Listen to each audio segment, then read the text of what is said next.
There's just a lot to deal with. I mean, I'm not prepared for that. I wasn't prepared for that. I saw her for breakfast or for lunch that day. I wasn't prepared to have the next day have her be gone forever. I'm now rolling, if that's okay with everybody. Can we talk about, now that we're kind of rolling on that subject, you want to clear up why you have not spoken out? It sounds to me like you're a public figure beyond this. I mean, you're a people person, and you talk in front of groups all the time. It's not like you're shy, but there was a good reason why you wanted to say something, but you couldn't. We were asked from the very beginning to not speak about the case. We didn't want to wreck the integrity of the investigation. And the only thing worse than losing a child is having the perpetrator not caught. And so we have taken the advice of law enforcement. They've been our guide through this.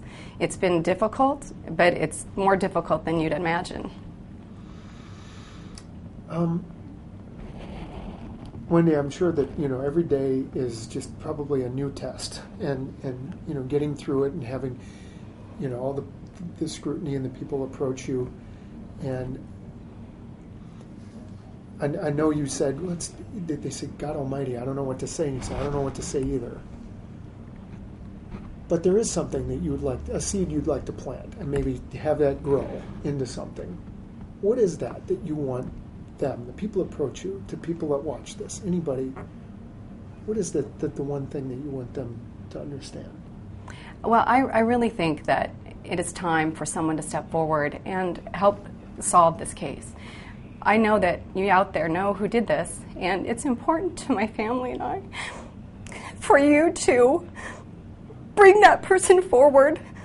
You owe it to Mackenzie's honor and to us and to the community who she so much affected in a positive way. She can't be replaced, but she can be honored. Unfortunately, in this case, it wouldn't be the way we would like.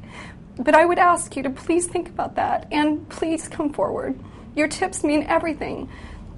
And there is a reward, and you need to remember that. So not only is it the right thing to do, it can benefit you and your family. So please think about that, and please consider honoring this child who was the greatest asset a family could have, and she's greatly missed, and she's missed by the community.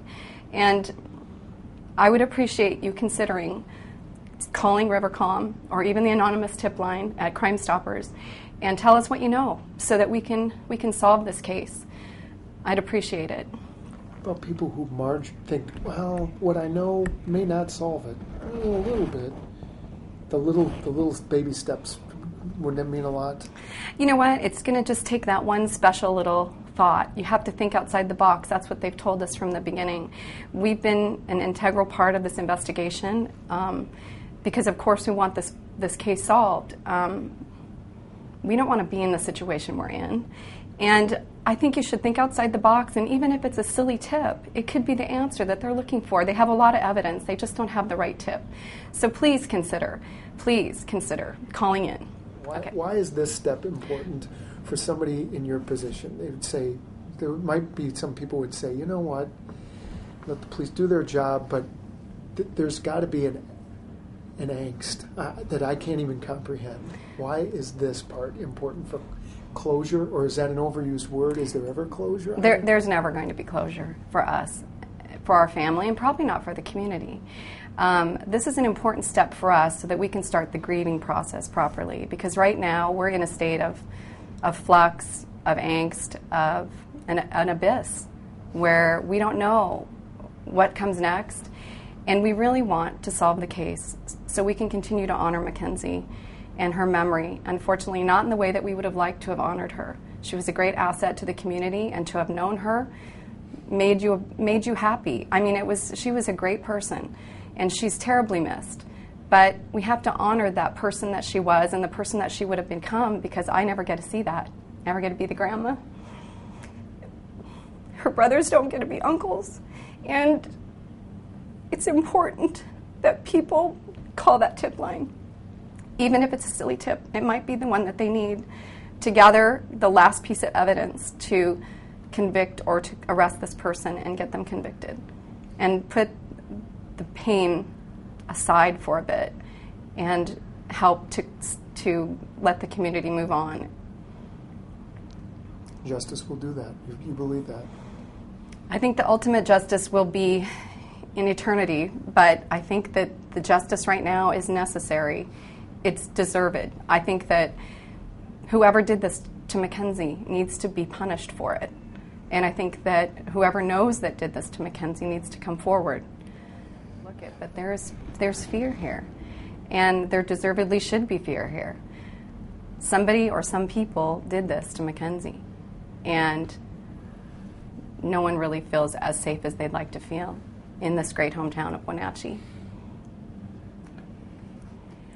I think I would have to say that Mackenzie was a bright light in this town and a great part of this community. And this community is a great community. We're very lucky to live here.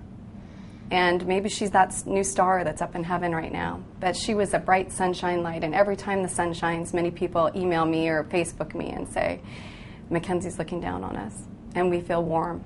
And that's the kind of person she was when she was here. So her legacy carries on, and that's why it's important to honor her and find the person that's done this.